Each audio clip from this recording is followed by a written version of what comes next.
సిరికొండ మండలంలోని నవ్యనంది గ్రామంలో దేవి నవరాత్రి ఉత్సవాలు భాగంగా బోనాలు ఉత్సవాల కార్యక్రమంలో rural MLA doctor Bhupath Reddy పాల్గొని ప్రత్యేక పూజలు నిర్వహించారు.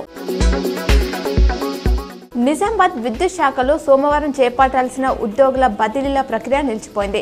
బదిలీలు చేపట్టాలా వద్దా అనేది స్పష్టత లేకపోవడంతో రాత్రి వరకు అధికారులు ఆదేశాల కోసం ఎదురు చూశారు. చివరకు నిలిపివేయాలని నిర్ణయించారు. ఏఈ నుంచి ఏడీ స్థాయి ఉద్యోగులకు పలువురికి పదోన్నతులు రావాల్సి ఉంది. శబరిమల అయ్యప్ప దర్శనానికి వెళ్లే భక్తులు ముందుగా ఆన్లైన్ వర్చువల్ బుకింగ్ చేసుకోవాలని కేరళ ప్రభుత్వం సూచించింది.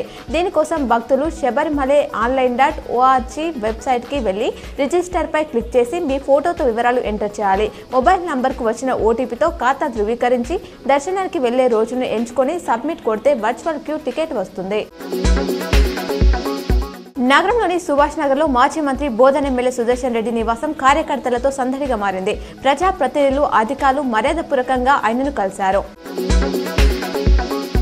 Nizamabad rural MLA doctor Bhupath Reddy నియోజకవర్గంలో పర్యటించారు. పాల్దా, జలల్పూర్, మహాలక్ష్మి ఆలయాలు దేవి శరన్నవరాత్రి ఉత్సవాల్లో ఆయన పాల్గొని పూజలు చేశారు. నేడు 2 రాష్ట్రాల ఎన్నికల ఫలితాలు వెలువడ్డాయి. హర్యానాలో బీజేపీ ముందంజలో కొనసాగుతుండగా జమ్మూ కాశ్మీర్లో కాంగ్రెస్ ఆధిక్యం కొనసాగుతుంది.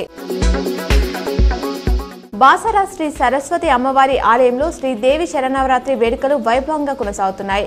నేడు అమ్మవారు కాత్యాయని అవతారంలో భక్తులకు దర్శనమిచ్చారు.